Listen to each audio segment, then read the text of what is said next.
안녕하세요. 하실소프트 이봉석입니다.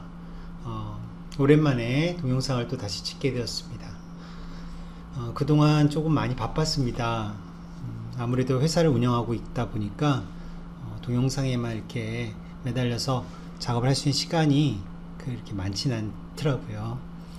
양해해 주시고 제가 시간이 허락할 때 틈틈이 동영상을 촬영하도록 하겠습니다.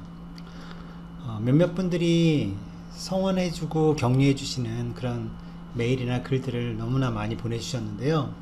너무너무 힘이 나고 기분이 좋습니다. 가능하면 진짜 오랜 시간 동안 여러분들에게 제가 알고 있는 내용들을 공유해드리고 또 전달해드리도록 하겠습니다. 정말 감사합니다. 여러분들 꼭 앞서 있는 동영상들을 무시하고 그냥 보실 때가 있는데 그러지 마시고 앞에 동영상들을 쭉 한번 보셔야만 제가 강의하기가 훨씬 수월합니다.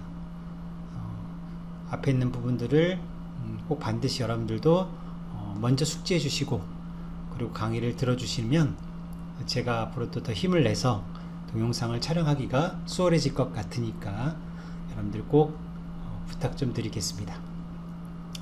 오늘은 37편이 되겠는데요. 지난 시간까지 우리가 배웠던 내용 중에서 특히 MDL 그리고 메모리 공유 이런 내용들을 배웠었잖아요. 그리고 마지막으로 핸들에 대해서도 배웠습니다. 그런 내용들을 드라이버 코드에서는 어떻게 응용해 가지고 사용하는지 그런 모습들을 배우는 그런 예제가 되겠는데, 오늘은 이제 37편으로서 어플리케이션과 드라이버가 이벤트를 공유하는 그런 연습을 해보려고 합니다.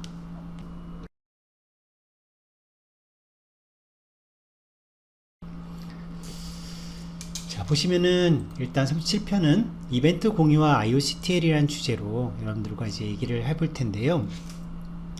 일단은 먼저 IOCTL이라고 하는 걸 여러분들이 오늘 처음 배우는데 사실 이 내용을 정확하게 숙지하기 위해서는 IRP를 배워야 됩니다.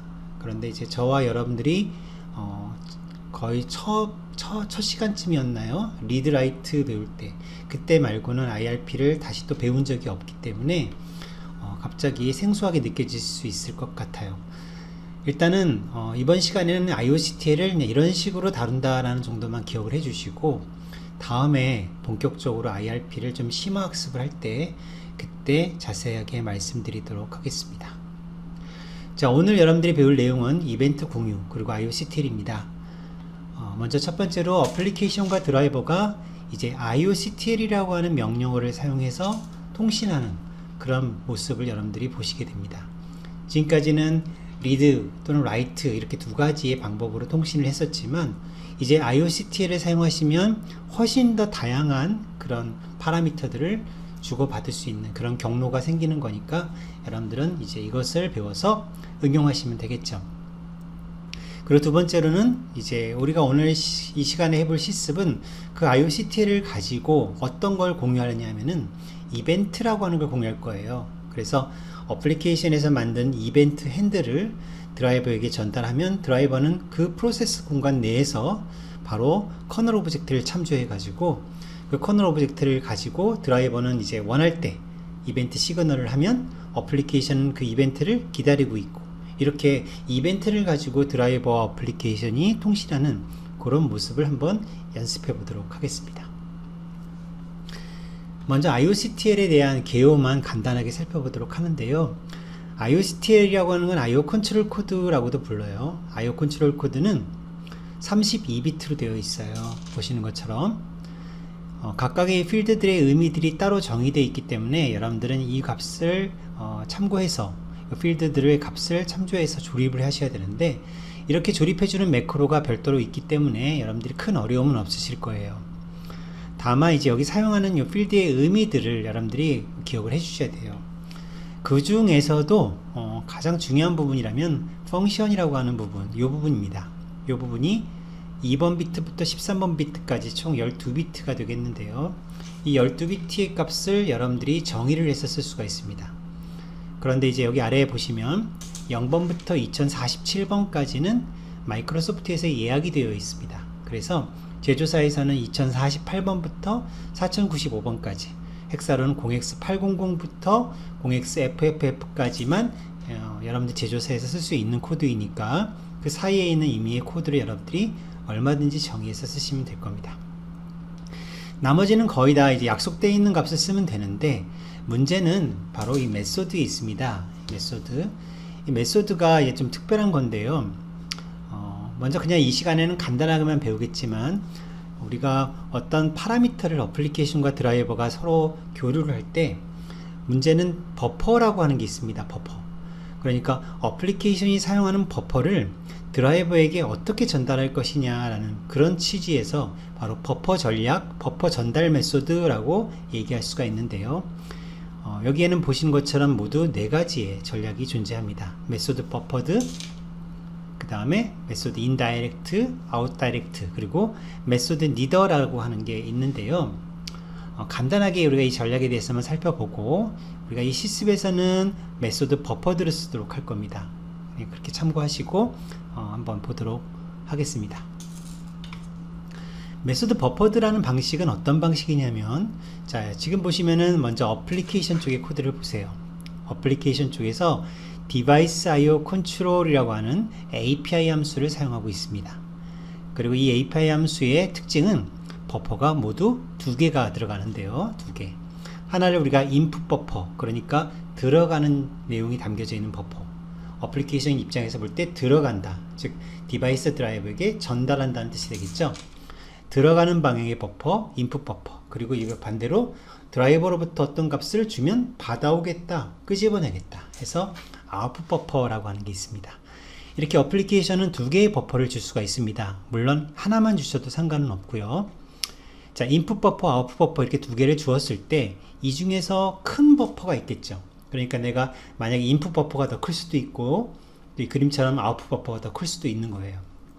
이때 이 둘 중에 어떤 가장 큰 버퍼의 그 크기만큼 똑같은 사이즈의 시스템 버퍼라고 하는 거를 IO 매니저가 확보를 합니다.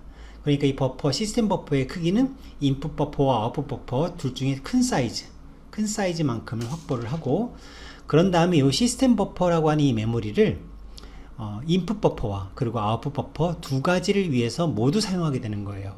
자, 이게 무슨 말이냐면은, 자, 이 그림을 보시면 먼저 어플리케이션에서 디바이스 IO 컨트롤이라는 함수를 쓰면 인풋 버퍼에 들어있는 내용이 먼저 시스템 버퍼로 복사가 됩니다.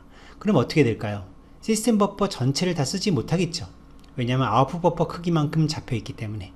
그래서 이 중에 일부분은 요만큼만 인풋 버퍼의 내용이 복사가 될 거예요.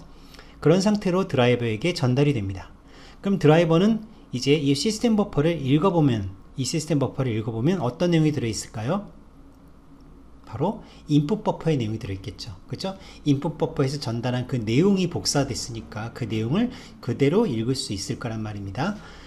자, 반면에 드라이버는 이제 작업을 다 마치고 어떤 데이터를 반대로 어플리케이션에게 되돌려 주겠다라고 하실 때는 마찬가지로 이 시스템 버퍼에다 데이터를 넣어 주시면 돼요.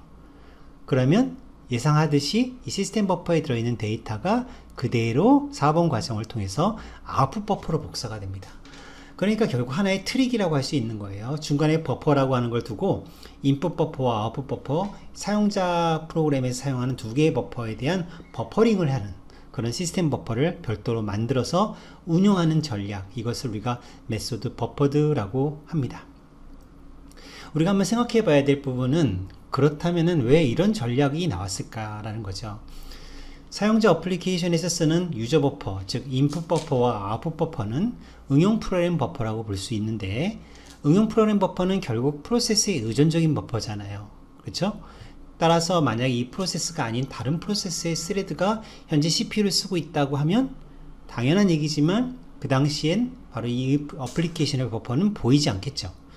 즉 서로 다른 프로세스의 스레드가 CPU를 쓰고 있는 동안에는 스케줄링이 되기 때문에 이 버퍼는 보이지 않는다는 거죠. 유저 레벨의 버퍼니까. 그런데 문제는 디바이스 드라이버가 데이터를 취하거나 또는 다시 데이터를 넣어주고자 할 때는 그 시기가 항상 이렇게 어플리케이션, 내가 원하는 어플리케이션이 현재 스레드를 가지고 있을 때, 그 스레드가 현재 CPU를 쓰고 있을 때만 항상 드라이버가 버퍼를 접근한다?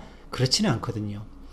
우리가 앞서서 공부했듯이 ISR 루틴이라든지 DPC 루틴이라든지 이렇게 어떤 비동기적인 어떤 작업을 할 수 있는 그런 여건이 만들어져 있기 때문에 드라이버가 만약에 어떤 데이터가 준비가 되었다, 하드웨어로부터 데이터를 읽었다, 그럼 이 데이터를 사용자에게 넣어줘야 되는 그 시기는 분명히 언제가 될지 모르는 거예요.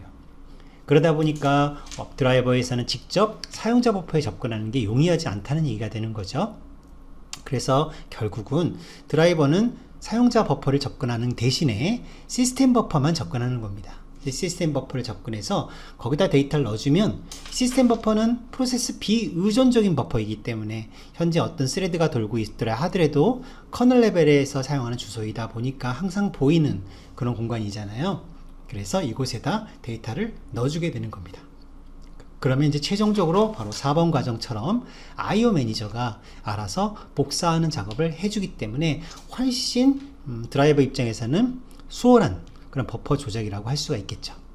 그래서 이 IOCTL 방식은 이 메소드 버퍼드가 상당히 많이 쓰입니다. 사실상 제일 많이 쓰는 방식이기 때문에 여러분들도 이 메소드 버퍼드만 이해하시고 계시면 될 것 같아요. 자, 한 가지 더 배우도록 하겠습니다. 우리 메소드 인다이렉트나 메소드 아웃다이렉트라는 방식이 있는데 사실은 인다이렉트 아웃다이렉트가 그 의미는 서로 다른 것 같지만 아직까지는 두 가지가 동일한 그런 버퍼 전략으로 여러분들이 생각하시면 됩니다. 이 전략은 어떤 전략이냐면 사용자 프로그램, 즉 인풋 버퍼와 아웃풋 버퍼 이 두 개의 버퍼 중에서 하나의 버퍼를 MDL이라는 구조체로 표현을 합니다. MDL이라는 구조체로 표현을 하고 나머지 버퍼는 시스템 버퍼를 별도로 잡아서 마치 앞에서 배우셨던 메소드 버퍼드에서 사용했던 방식을 그대로 사용하게 되는 거죠. 결과적으로 이 그림은 어떻게 여러분들이 이해하시면 되냐면 자, 앞에서 보셨던 그림에서는 인풋 버퍼에 들어있는 내용이 복사를 해서 복사가 되어서 시스템 버퍼로 먼저 옮겨지죠. 그런 다음에 드라이버는 이 시스템 버퍼를 접근해서 인풋 버퍼에 들어있던 내용을 취하게 되는 거잖아요. 그런데 메소드 다이렉트, 인다이렉트 아웃다이렉트 방식은 어떤 거냐면 인풋 버퍼에 들어있는 내용이 복사되는 게 아니고요. 그냥 인풋 버퍼가 그대로 MDL로 표현이 되는 겁니다. MDL로 표현이 되는 거예요. 여러분들이 MDL을 배울 때 제가 말씀드렸지만 MDL로 표현되게 되면 그러면 이 MDL이 가리키는 사용자 버퍼는 어떻게 된다고 배웠습니까? MDL 시간에 바로 고정이 된다고 배웠죠. 물리 메모리가 고정이 돼요. 그러니까 페이징이 이루어지지 않는 그런 고정된 물리 메모리를 여러분들이 얻을 수 있다는 얘기죠. 이런 것들은 나중에 DMA와 같은 작업을 할 때 굉장히 용이한, 또 맵드 작업을 할 때 용이한 그런 정보가 된다고 할 수 있습니다.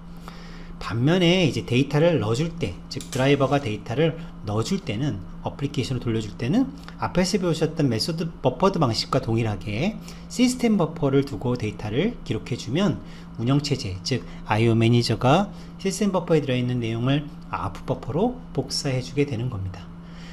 자, 사실상 이제 이 방식은 그렇게 많이 쓰이지는 않습니다. 그런데 일단은 그래도 대표적인 버퍼 전략 중에 하나이기 때문에 제가 말씀을 드린 겁니다.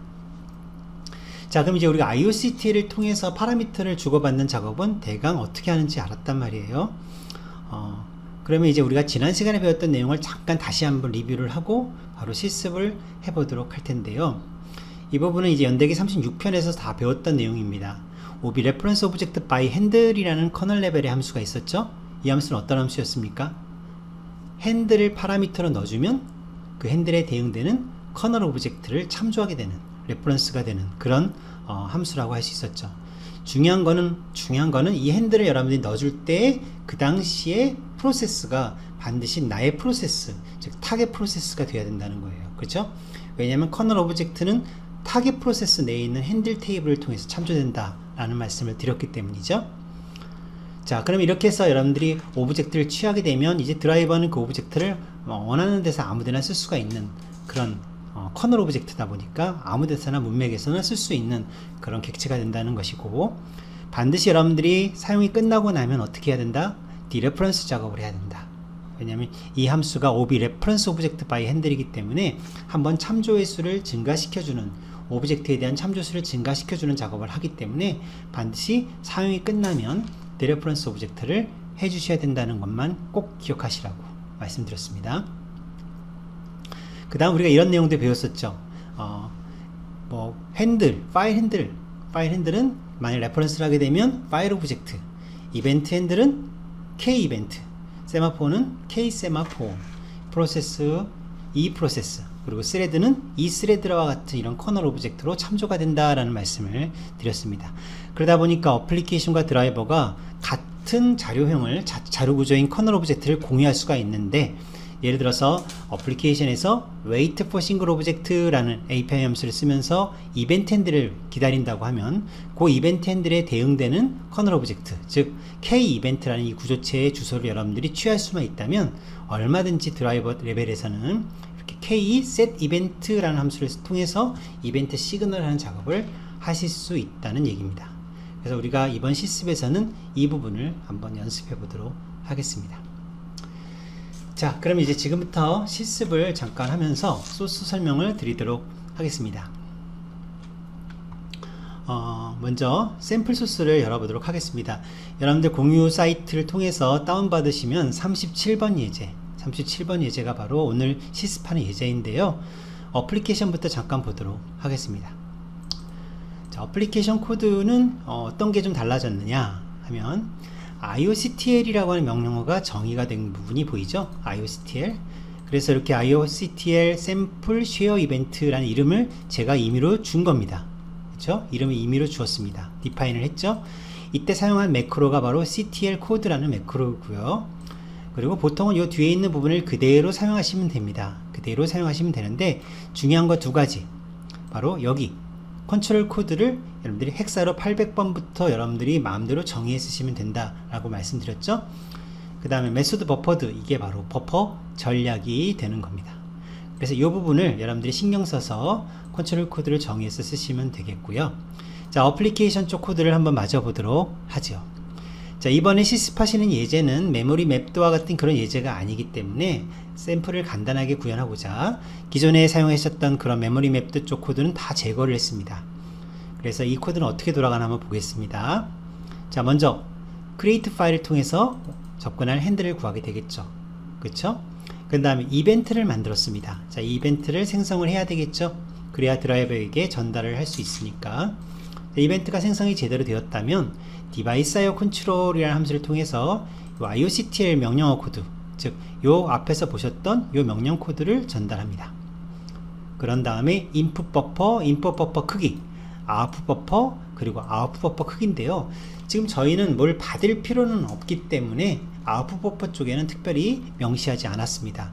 지금 현재 저희가 하려는 작업은 어플리케이션에서 준비한 이벤트 핸들, 바로 H 이벤트라는 이 이벤트 핸들, 그 값을 드라이버에게 전달하는 게 목표이기 때문에 그래서 input 버퍼만 사용을 한 겁니다.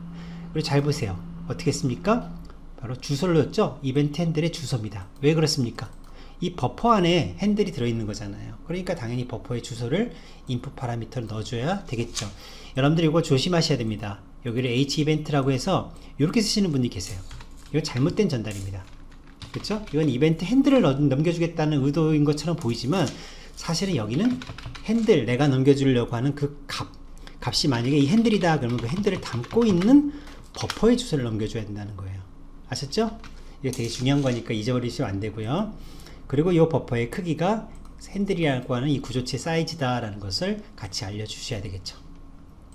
자, 이제 이벤트 핸들이 정상적으로 전달이 됐다면 아래에서 어떻게 하고 있습니까? API 함수를 써서 이벤트를 기다리고 있습니다. 이때 얼마큼? infinite. 자, 이것은 무진장, 무한대 기다리겠다 이런 얘기죠. 그러니까 이벤트가 시그널 되지 않으면 이 wait 함수는 돌아오지 않습니다. 계속해서 기다리겠다라는 뜻이 되는 거고요. 자, 이벤트가 시그널이 되면 이 리턴 값이 wait 언더바 오브젝트 언더바 제로라고 하는, 사실은 0이라는 값인데 0이라는 값으로 돌아오게 됩니다. 그래서 그럴 때 제가 printf를 찍어서 이벤트가 시그널 되었습니다 라는 말을 출력하고 있습니다. 그런 다음에 아무 키나 누르도록 기다렸다가 사용했던 핸들을 닫아주고, 그리고 디바이스 오브젝트, 그러니까 즉 create 파일에서 우리가 사용했던 요 create 파일 했던 핸들을 닫아주는 작업으로 모든 작업이 마쳐지게 되겠습니다. 어때요? 간단하죠? 예제는? 그쵸?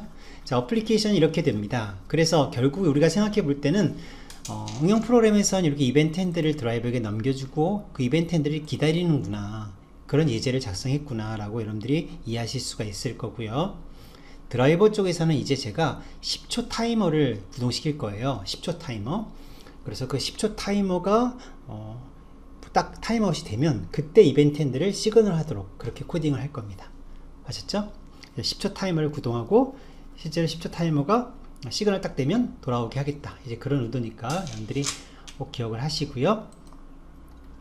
자, 그러면 한번 이제 전체적으로 어플리케이션을 보셨으니까 드라이버 쪽 코드를 보도록 하겠습니다. 드라이버 쪽 코드도 이제 가능하면 간결하게 이제 기존에 사용하던 코드는 다 지웠습니다. 자, 먼저 여러분들 꼭 기억하실 건 IOCTL 코드죠. 왜냐하면 어플리케이션에서 IOCTL을 보내니까 드라이버에서도 똑같이 IOCTL을 받아야 되지 않습니까? 그래서 어플리케이션에서 정의했던 이 코드를 그대로 복사를 해가지고 드라이버 쪽에도 그대로 갖다 붙이기를 한 겁니다. 보이시죠? 이 코드를 받을 거니까 이렇게 처리를 했다는 것이고, 자, 디바이스 익스텐션엔 제가 5개의 필드를 두었습니다. 자, 얼추 보면 스핀락이 사용되고 있죠. 제가 이 코드 내에서 나름대로 동기화 문제가 발생할 것 같다라고 우려되는 부분들이 있기 때문에 그 동기화 문제가 발생할 것 같은 부분은 스핀락을 가지고 그것들을 이제 미연에 방어하는 그런 코드를 작성을 했습니다. 그 다음에 타이머, 만약에 타이머가 구동 중이냐라는 걸 체크하는 함수예요. 체크하는 필드예요. 지금 타이머가 구동 중이냐 이럴 때는 이걸 true로 놓도록 했습니다. 그 다음에 타이머 DPC, 자, 이거는 앞선 강의에서 다 배웠던 내용이죠. 어쨌든 이 소스가 지금 타이머를 구동할 거라는 것을 알 수가 있는 거고요. 그 다음에 shared event object pointer, 이것이 바로 이벤트 구조체의 주소입니다. 결국 어플리케이션이 이벤트 핸들을 넘겨주면 드라이버는 그 이벤트 핸들에 대한 커널 오브젝트를 참조한다고 그랬었잖아요. 그 커널 오브젝트가 바로 이 주소, 여기에 담겨지는 값이 되겠네요. 그렇죠? 자, 그 외에는 이제 드라이버가 내려갈 때 코드는 뭐 특별한 게 없고요. 그 다음 create 때도 특별한 코드가 없습니다. 그런데 close 때는 close 때는 어떤 작업의 코드가 좀 들어갔습니다. 이건 뭐냐면, 만약에 실수로 여러분들이 이벤트를 우리한테 전달을 해놓고 그냥 어플리케이션이 종료해 버렸다, 이제 그런 일이 벌어지게 되면 드라이버 입장에서는 그 이벤트, 받은 이벤트는 의미가 없는 거잖아요. 그래서 어플리케이션이 갑자기 종료가 돼 버려서 클로즈가 돼 버렸을 때, 그때는 모든 조치, 이벤트에 대해 우리가 하려고 했던 모든 조치를 다 취소해야 되니까, 그래서 동기화 문제를 이제 대비해서 이렇게 스핀락을 획득을 하고, 그런 다음에 타이머가 구동 중이었다라고 하면 타이머를 취소시키는 작업을 하게 되는 겁니다. 그리고 또한 이벤트 공유가 현재 사용되고 있었다 하면, 이 오브젝트를 우리가 참조하고 있었다면 어떻게 해야 된다고 그랬었습니까? 참조수를 감소시켜야 된다라고 말씀드렸죠. with reference object라는 함수를 통해서 이제 반납을 하셔야 되는 거죠. 그런 다음에 이제 스핀락을 풀어주고 종료하는 이런 그런 코드가 바로 클로즈에 들어있다라는 거죠. 이런 것들은 센스 있게 여러분들이 반드시 신경 써줘야 될 코드라고 볼 수 있어서 제가 한번 넣어봤습니다. 자, 그러면 이제 타이머를 보도록 할까요? 이 타이머 루틴은 어떻게 작성이 되어 있을까요? 10초 타이머가 구동이 딱 되면, 10초 타이머가 구동이 되면 여기 지금 전달된 파라미터 중에 3개는 사용되지 않기 때문에 이렇게 reference 파라미터라고 하는 함수를 통해서 씌워주시면 컴파일 경고가 나오지 않습니다. 그래서 이렇게 사용되지 않는 필드들을 조치해 주시고, 자, 이벤트가 이제 필요하잖아요. 그 이벤트를 우리가 취할 때는 반드시 먼저 스핀락을 획득을 했습니다. 이거 역시 동기화 문제 때문이죠. 그죠? 왜냐하면 우리가 타이머가 딱 구동이 되는 이 시기와 동시에 클로즈가 돼 버렸을 때는 두 개가 서로 경쟁 관계에 있게 되는 거잖아요. 그래서 클로즈 쪽 처리와 타이머 처리가 경쟁 관계에 생길 수 있기 때문에, 그래서 똑같이 스핀락을 먼저 획득한 상태로 그 다음에 이벤트 오브젝트를 취해 옵니다. 그리고 여기를 널로 바꿔주는 거죠. 자, 그런데 이제 만약에 여기 값이 가져왔을 때 이 값이 널일 수도 있잖아요. 경쟁 관계에서 이 타이머에 들어오는 바로 그 직전에 들어오자마자 클로즈가 돼버린 경우라면 당연히 이 필드가 널일 거란 말입니다. 그래서 일단 스핀락은 빨리 풀어주는 게 이제 중요하다고 말씀을 드렸죠. 스핀락을 빨리 풀어주시고, 그런 다음에 이 포인트, 이 값이 있다는 얘기는 이제 경쟁 관계에서 내가 이겼다는 얘기가 되는 거죠. 그래서 이런 경우라면 이제 PK 이벤트를 가지고 set 이벤트, 자, 결국 이 set 이벤트를 수행하게 되는 겁니다. 이벤트를 시그널하는 작업을 하게 되는 거죠. 그런 다음에 사용이 끝났으니까 이 이벤트 오브젝트에 대해서는 어떻게 참조수를 감소시켜주는 작업을 한다라는 것이 바로 타임 루틴이 되겠습니다. 자, 디바이스 사이드 컨트롤입니다. 자, 드디어 디바이스 사이드 컨트롤 처리를 할 때 여러분들이 이제 자세하게 배워야 될 내용 중에 하나가 바로 여기 있는 IOCAT current IRP state location이라는 함수인데, 일단 지금 이렇게만 우리가 기억을 해 주십시오. 여기 전달된 IRP라고 하는 이 구조체 안에서 현재 우리 드라이버, 샘플 드라이버가 바라봐야 되는 파라미터를 취하는 방법은 바로 이렇게 취하시는 겁니다. pStack 파라미터를 어떻게 취하냐면 IOCAT current IRP state location 이라는 함수를 가지고 이 IRP 구조체 주소를 넣어주시면 바로 파라미터를 취할 수 있는 그 포인터가 리턴이 됩니다. 아셨죠? 그래서 여기를 이렇게 pStack이라고 하는 포인터 값을 구해오신 다음에 거기에 들어있는 파라미터를 이렇게 읽어요. 그러면 이게 뭐라고 적혀 있습니까? pStack의 parameters.device.io.control.ioctl. 자, IO 컨트롤 코드를 읽을 수 있겠구나 라는 얘기죠. 그러니까 어플리케이션이 전달한 IO 컨트롤 코드는 바로 여기에 들어가게 되는 거거든요. 자, 그러다 보니까 스위치 케이스에서는 이렇게 케이스 문장을 통해서 바로 요 이벤트 공유냐라는 것을 체크하게 되는 겁니다. 자, 그래서 이벤트 공유라는 명령이 내려왔다면, 자, 어떻게 해야 됩니까? 여러분들, 어떻게 해야 되죠? 어플리케이션이 우리에게 넘겨줄 때, 즉, 다시 한번 어플리케이션 코드를 보면, 어플리케이션이 디바이스 컨트롤 할 때 사용했던 이 인풋 버퍼 보이시죠? 인풋 버퍼에 지금 뭐가 담겨져 있습니까? 핸들이 들어있어요. 그죠? 이벤트 핸들이. 정확하게 얘기하자면 이벤트 핸들 값이 담겨져 있는 버퍼를 인풋 버퍼로 주었죠. 그죠? 그런데 우리가 사용하는 이 IOCTL 전략은 무슨 전략? IOCTL 전략은 메소드 버퍼드 전략. 그러니까 결국 드라이버에서는 어떻게 우리가 버퍼를 바라봐야 된다고 그랬습니까? 자, 드라이버 쪽 코드 잠깐 다시 한번 보자면, 메소드 버퍼 전략에서는 인풋 버퍼에 들어있는 내용이 시스템 버퍼로 복사가 된다라고 말씀드렸죠. 그래서 드라이버 쪽에서는 어떻게 접근하라고요? 이 시스템 버퍼를 접근해서 요 안에 들어있는 내용을 취하라라고 말씀을 드렸죠. 그러니까 즉 여기를 접근해야 되겠죠. 여기를. 그렇죠? 그러다 보니 코드에서 보면 드라이버 쪽 코드에서는 이렇게 IRP의 associated IRP.system buffer라고 하는 포인터를 취합니다. 이게 시스템 버퍼가 되는 거예요. 그 시스템 버퍼 안에 뭐가 담겨져 있게 되겠습니까? 결국 이벤트 핸들이 담겨지는 거죠. 그렇죠? 그래서 핸들을 받아와야 되니까 이걸 포인터로 취한 다음에 그 내용을 접근하면 바로 이벤트 핸들이 되겠죠. 자, 다시 한번 동기화 문제를 우려해서 스핀락을 획득하는 코드가 눈에 보입니다. 그죠? 그런 다음에 타이머가 구동 중이라면 타이머를 취소합니다 라는 말을 하고 있고요. 이건 이제 무슨 뜻이냐면 혹시나 여러분들이 실수로 이 IOCTL을 두 번, 세 번 또 던질 수도 있잖아요.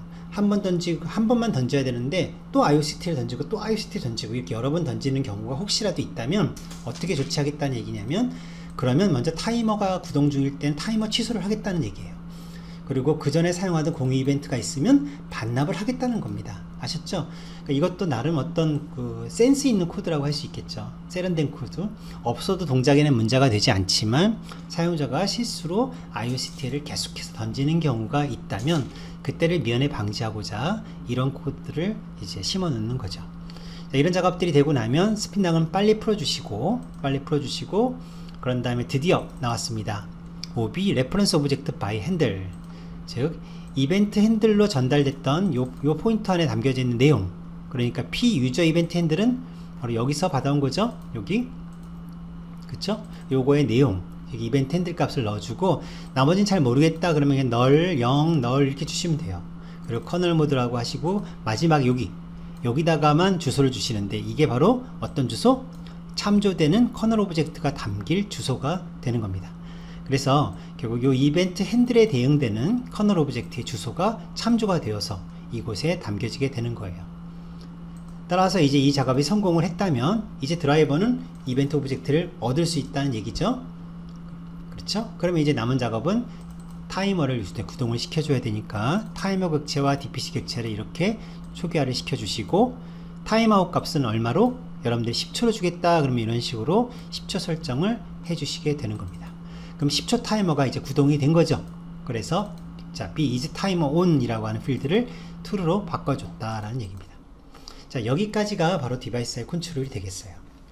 어때요? 간단하죠? 그쵸? 다음에 제가 IRP를 이제 구체적으로 심화학습할 때, 그럴 때 정말 이 IOCTL에 관련된 좀 더 자세한 내용들을 설명해 드리도록 하겠습니다. 지금은 전체적으로 큰 그림만 보시면 문제가 되지는 않으실 거예요.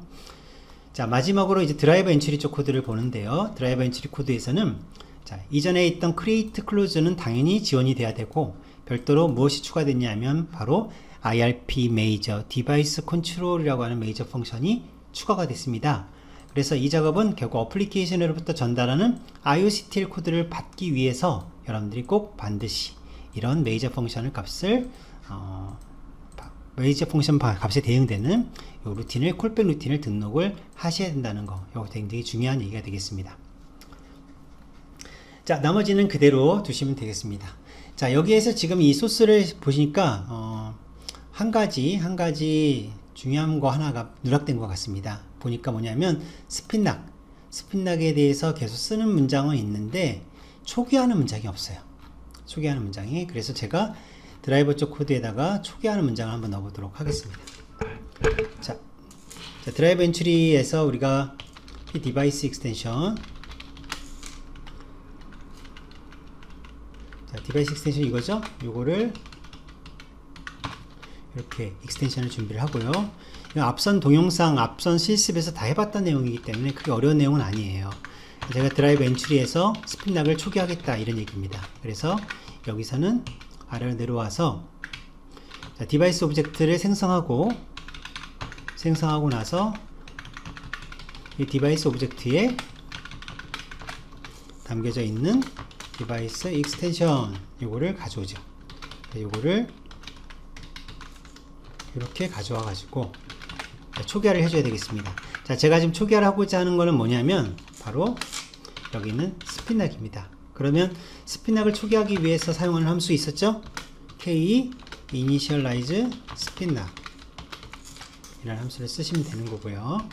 자, 여기에 스핀락에 대한 구조체 주소를 이렇게 넣어주시면 되겠습니다. 자, 이렇게 뭐 경고가 나오는 이유는 이 함수가 에러가 났을 때 이 작업을 할 수 없지 않겠느냐 이런 얘기인데, 소스를 간단하게 보여드리고자 이왕이면 분명히 에러가 나지 않을 거라고 생각하는 부분은 제가 특별히 에러 처리를 안 했기 때문에 이런 경고가 나오는 거니까, 만약에 이거 좀 찝찝하다 그러시면 당연히 이 리턴 값을 체크하셔야겠죠. 디바이스 오브젝트가 제대로 만들어지지 않았을 때는 이런 작업을 하면 안 되겠죠. 그렇죠? 자, 이렇게 해서 스핀락 초기화까지 하시면 예제가 완성이 되었습니다. 자, 한번 빌드 한번 해보도록 하겠습니다. 자, 드라이버 빌드가 되었습니다. 64비트로. 그 다음에 어플리케이션도 한번 빌드를 해볼까요? 자, 빌드가 되었습니다. 자, 그렇다면 지금부터 이제 우리가 실습을 해볼 텐데요. 자, 먼저 파일을 먼저 가상머신 열어보도록 하겠습니다. 자, 여기 지금 가상머신입니다. 가상머신이고요. 자, 그 다음에 제가 실습했던 예제를 한번 준비를 해서 복사를 해 보도록 하겠습니다. 자, 예제는 37번 예제입니다. 이 예제가 되겠고요. 여기에 지금 어플리케이션 그리고 드라이버가 이렇게 존재하죠. 그 다음에 공유 폴더로 복사를 해야 됩니다. 그래서 시어 폴더로 복사를 해 보도록 하겠습니다. 시어 폴더로 복사를 했습니다. 자, 그러면 이제 가상머신으로 들어와서요, 가상머신 쪽에서도 두 개의 파일을 복사를 해야 되겠죠. 그러면 샘플하고 이 샘플 어플리케이션을 복사를 해서 샘플 폴더로 옮겨 놓도록 하겠습니다. 자, 이렇게 어플리케이션과 드라이버가 둘 다 준비가 되었습니다. 여러분들이 이제 앞선 동영상들 쭉 따라오셨기 때문에 드라이버 설치하는 방법은 제가 설명해 드리지 않는 거예요. 아셨죠? 자, 그럼 드라이버 로딩부터 한번 해보도록 할까요? 자, 지금 현재 설치되어 있는 드라이버는 바로 이 샘플 폴더에 들어있는 드라이버를 로딩하도록 되어 있기 때문에 바로 드라이버 로딩부터 합니다. sc start sample이라고 주시는 거죠. 자, 그럼 이제 드라이버 로딩이 이렇게 잘 되었습니다. 자, 그 다음 이제 어플리케이션을 실행해 보도록 하겠습니다. 어플리케이션. 자, 여러분들 이제 기억나십니까? 이거 어떻게 돌아가게 되어 있죠? 자, 어플리케이션이 실행하면 이벤트 핸들을 만들어서 드라이버에게 전달하고 그 이벤트가 시그널 될 때까지 무한정 시간 동안 기다린다 그랬었죠. 드라이버는 타이머를 구동해서 10초 뒤에 시그널을 한다 이렇게 배웠습니다. 자, 그럼 한번 볼까요? 자, 지금부터 타이머를 구동할 때까지 기다리고 있는 코드일 겁니다. 자, 어플리케이션이 계속 대기하고 있죠. 자, 10초가 지나면 드라이버에서 시그널이 딱 들어오고 저렇게 printf를 통해서 이벤트 시그널드라는 메시지가 출력이 될 겁니다. 그럼 아무 키나 누르면 빠져나오게 되겠죠. 다시 한번 해볼까요? 자, 마찬가지죠. 여러 번 하더라도 자, 10초라는 시간을 좀 기다렸다가 10초가 딱 되면 타임아웃이 발생하고 드라이버 쪽에서는 그 이벤트 구조체를 가지고 또 시그널을 하게 되는 그런 예시가 되겠습니다. 자, 오늘은 이벤트 핸들이라고 하는 걸 가지고 드라이버하고 어플리케이션이 서로 공유해서 드라이버가 시그널하고 어플리케이션이 기다리는 그런 작업을 IOCTL이라고 하는 새로운 명령어 전달 방법을 통해서 어떻게 실습할 수 있는지를 배웠습니다. 이제 앞으로 여러분들이 해야 될 내용들이 이제 아주 더 이제 많은 내용들이 기다리고 있는데요. 일단 오늘 배웠던 내용의 가장 핵심은 바로 이벤트 핸들을 공유하는 거예요. 이벤트 핸들을 공유하는 거고, 이거는 현업에서 상당히 많이 쓰이는 기술입니다.